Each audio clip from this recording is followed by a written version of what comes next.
Welcome to Market Like a Hotshot, our inaugural podcast. I am Jeff DeSocio. I am here with James Futo. How you doing, James? I am doing excellent, Hey, Jeff. it's Friday afternoon here in Framingham, Massachusetts, and the home of JVF Solutions. So today we're going to talk about, as our inaugural podcast, we want to talk about beginnings, right? Absolutely. The beginning of entrepreneurship.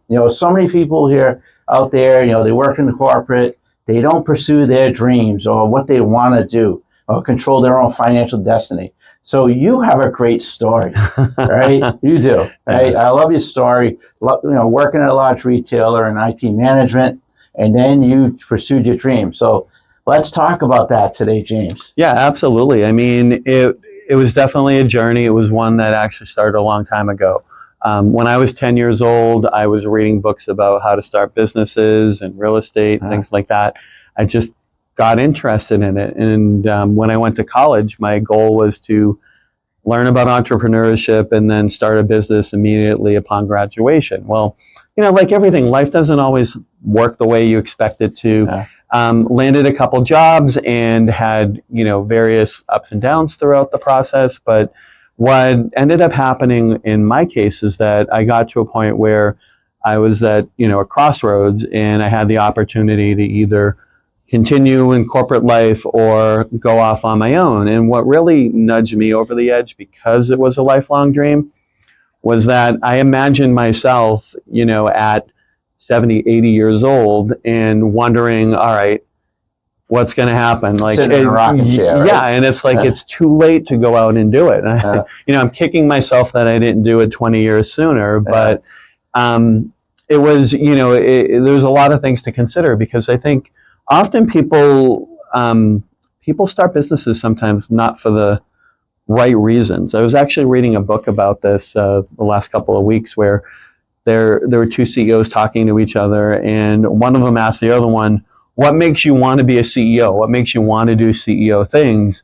And I think a lot of times, like, we think to ourselves, all right, I want to be my own boss. I want to do this. I want freedom. I want to make more money. Don't you love those every time you see something on Instagram and they'll show themselves buying Ferraris at some dealership? And, let's be honest here, of course you control your own domain, right? If you're in any type of sales or selling a product or service, the more you work, the more you make.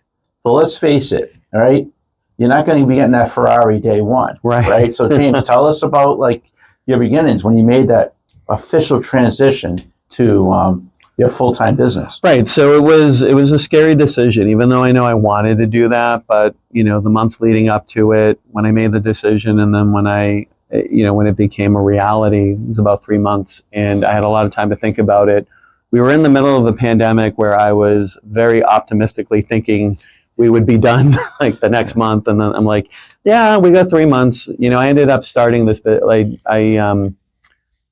I started doing this business full time the end of January of 2021. Wow. That was a intense time right now. Yeah. And at that point, we're like, okay, yeah, everything should be good by then.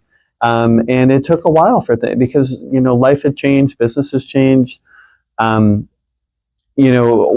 had successfully gotten several clients when I tried doing this part-time about 10 years prior to that.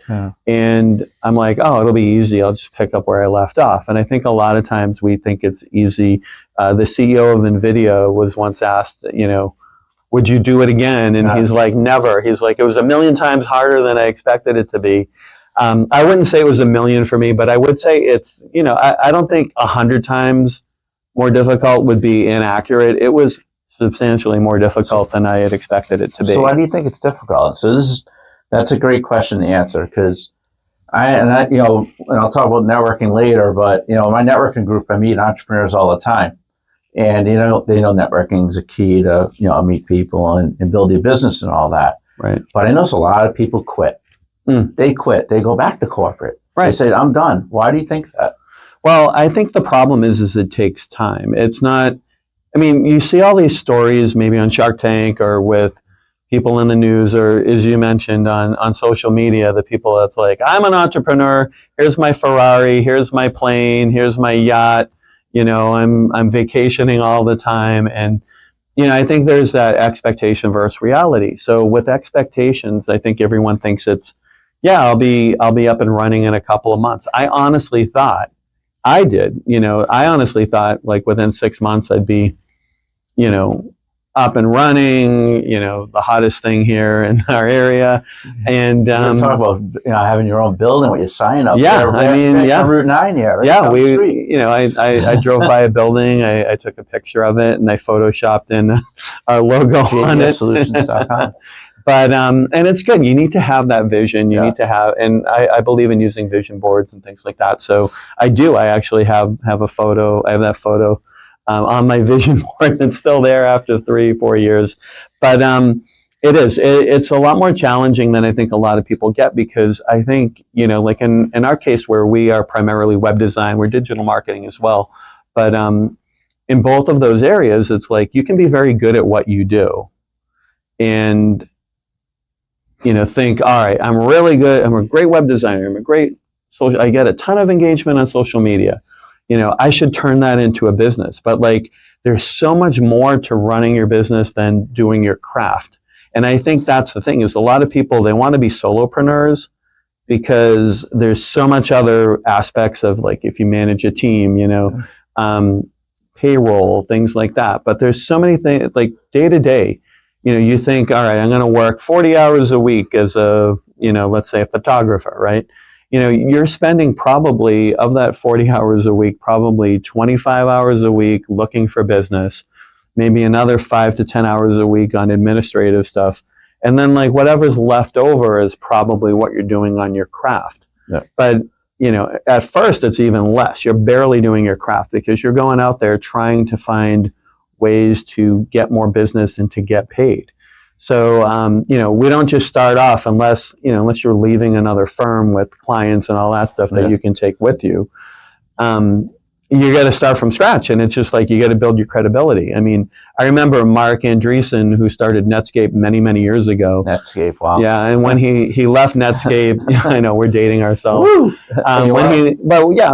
he left Netscape, he was mentioning how there were people that would wait in line to kiss his rear end that now won't return his phone calls because, like, you're up at that level. I had the same thing happen. People that were at my last job that were like, let's meet for lunch, let's do this, let's do that, like, vendors and things like that.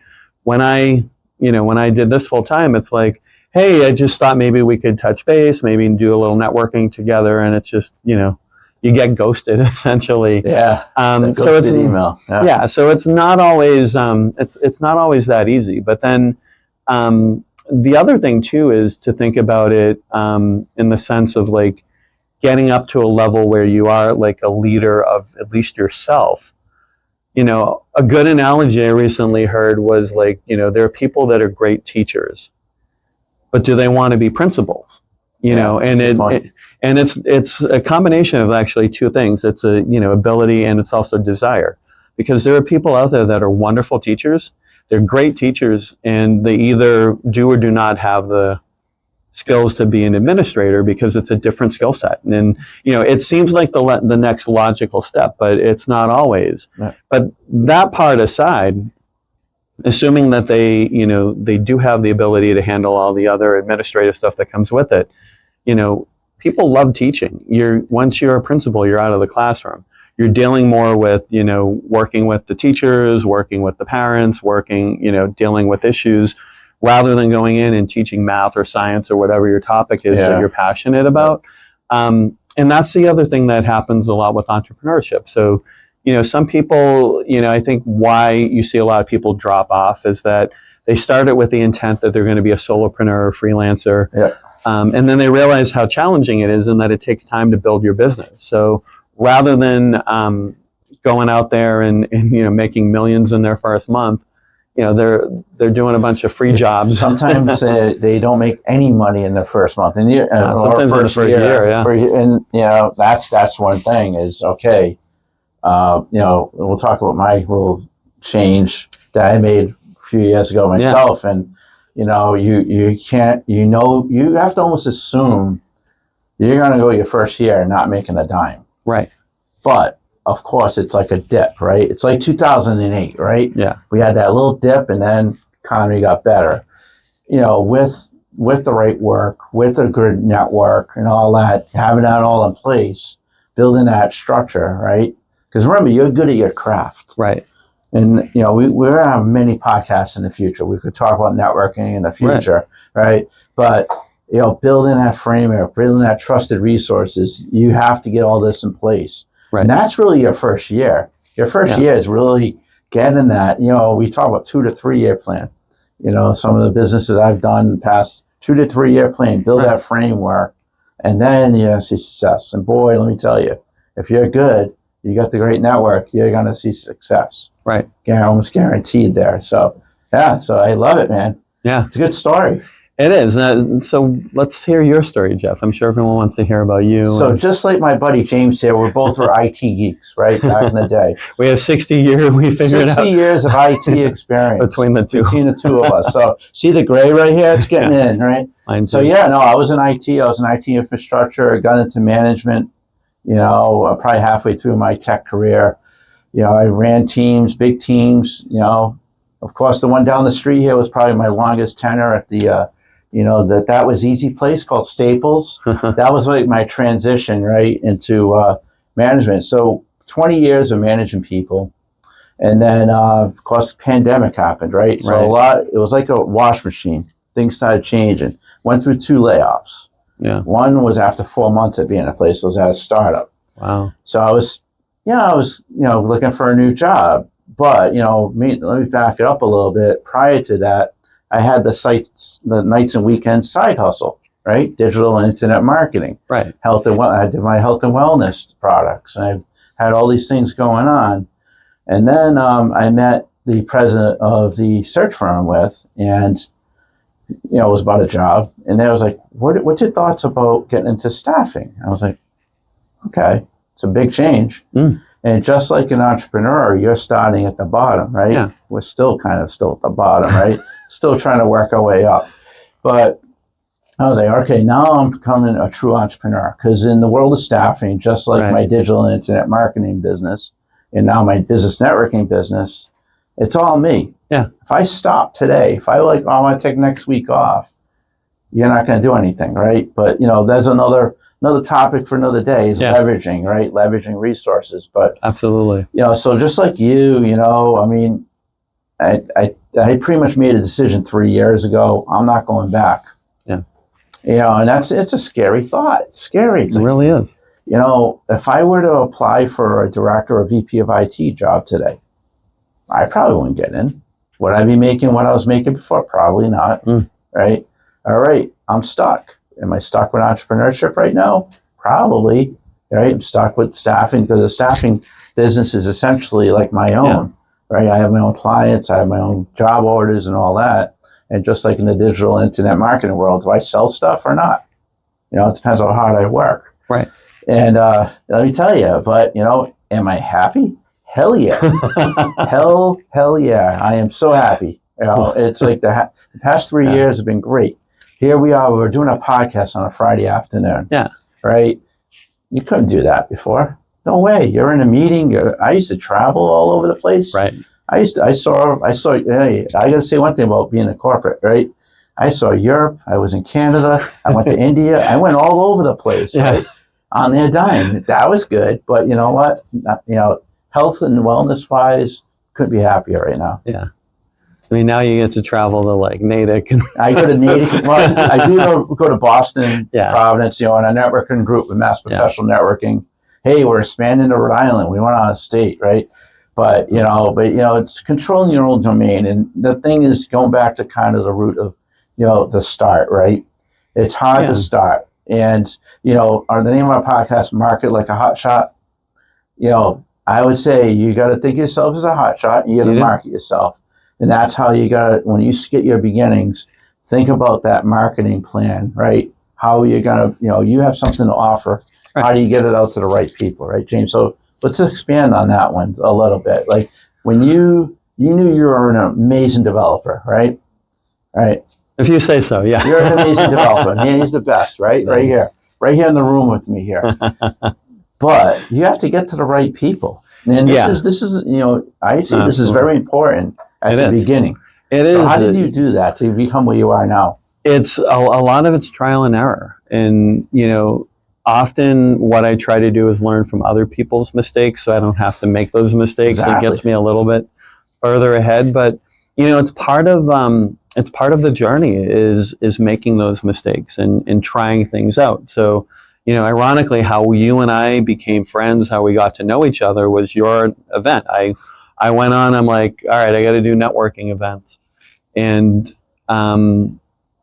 I looked on Eventbrite. I found your event. I went to that, and then like the rest is history. Wasn't it like the best event ever? It was so good, yeah. Just like the one the other night. Yeah, but exactly.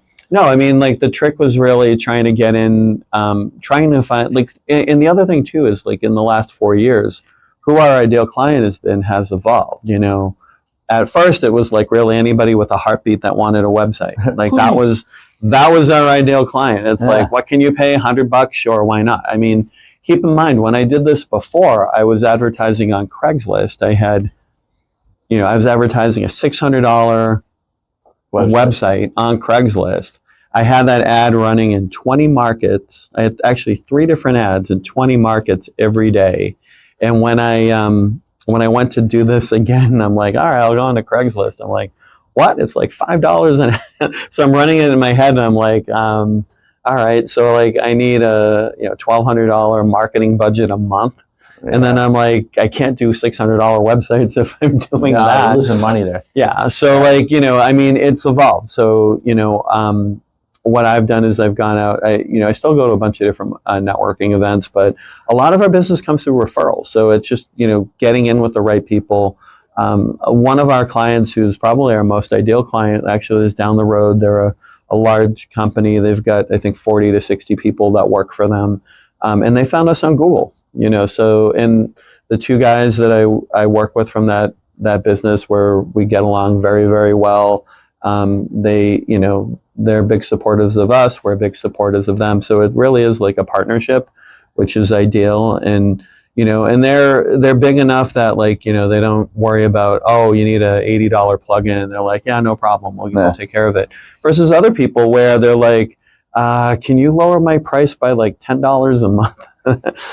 So it's that latter person was was people that we were pursuing years ago. And now it's, trying to get to that next level. And it's, again, it's like changing strategies. So, so you bring up a good point. When you're getting started as an entrepreneur, right? Marketing yourself, your website's key, right? Yeah. And you got to go to JVF to get that website done, by the way. But, what's your thoughts on, not to say cheapening your brand online?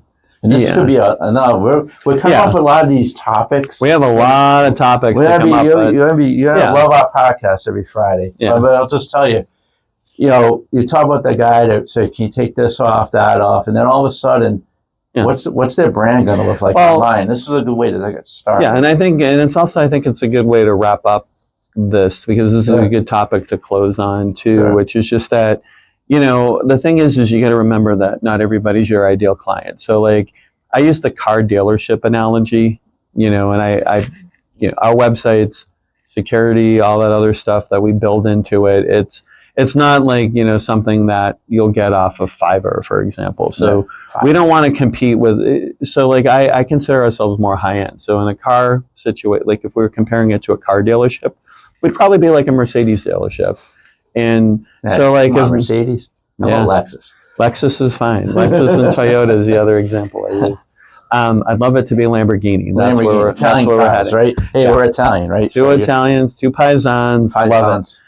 But I mean, like, if you or I were to walk over to a Mercedes dealership and say, okay, I want a brand new M class and I want it for $30,000 or $25,000. They're going to laugh in your face, and they're not going to say, oh, sure, I need to hit my quota, and we'll take, half of the manufacturer's suggested retail price for the vehicle. So I think the thing is that you have to hold tight with it, and because it dilutes the integrity of your product. Yep. If you truly have a product that's worth its value, then you shouldn't really discount it. We'll offer discounts from time to time, but we've been raising our prices regularly because, and we've been adding value with it too. So we don't just raise it for the heck of it. It's like, I sit there consciously and I'm like, all right, we're going to raise it 10%. What are we going to add to it to give people more value? So that's the best word. The best word of the day right here.